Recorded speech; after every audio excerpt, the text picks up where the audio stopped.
Tatlong trabaho na pwede mong pagkakitaan kahit BSIT student pa lang. What is up guys? Josiah here from Josiah's Tech. Welcome to another video where I talk about BSIT stuff, tech stuff, and my whole life story bilang isang IT professional. Tagal kong nawala at excited ako para magkwento sa inyo sa lahat ng mga naranasan ko these past few days or at least for the past few months. Kagaya nga na sinabi ko dito sa intro, bibigyan ko kayo ng pwede nyong pagkakitaan kahit na IT student pa lang kayo. Mapadagdag man ito ng allowances nyo, may pinag-iipunan kayo para sa brand new laptop, bagong computer, or bagong cellphone, or gusto nyo lang makapag-startup ng isang career maliban sa usual careers na tinatahak ng isang BSIT.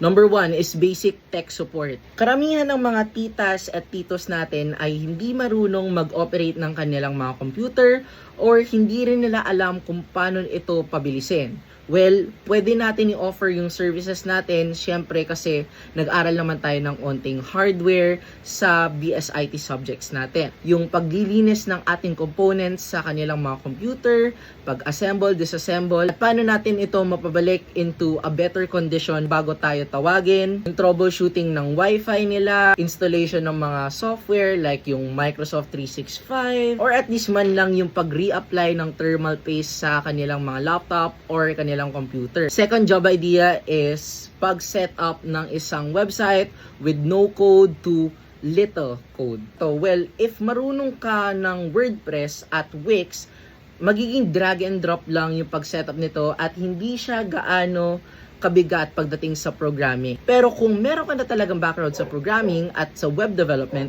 mas madali mo nang mapakinabangan yung skills mo. Basic website na pang startup lang naman, pwede naman natin i-offer yung mga one-page website, mga portfolio sites, and yung mga basic landing pages. Kadalasan ng mga nanghihingi nito is yung mga zero to low budget talaga ng mga local shops around you. O kaya yung mga online sellers na gusto lang nilang ilagay kung saan yung mga binibenta nila. Mga shareable links na pwede nilang pagkakitaan for their commissions. And number 3 is yung academic or programming help na tinatawag natin. Nung college ako, mga kadalasan na tinatahak dyan, lalo na nung first year at second year, ay C, Java, at Python.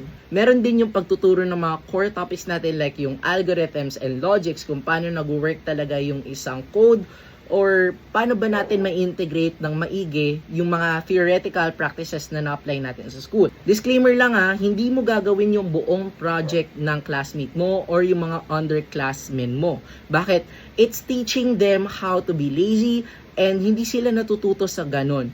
Ang kailangan mo lang gawin is ikaw ang mag-guide sa dapat na gawin nila. Kumbaga, supervision lang to the point na instructan mo sila kung paano ba talaga dapat nag-work ang program na ito. I hope that this helps kasi nung college ako at nung high school ako, ito yung mga ino-offer kong services. And basically, nakapag-ipon ako and nakapagpundar din ako dito sa setup ko na to. Na-upgrade ko yung computer ko.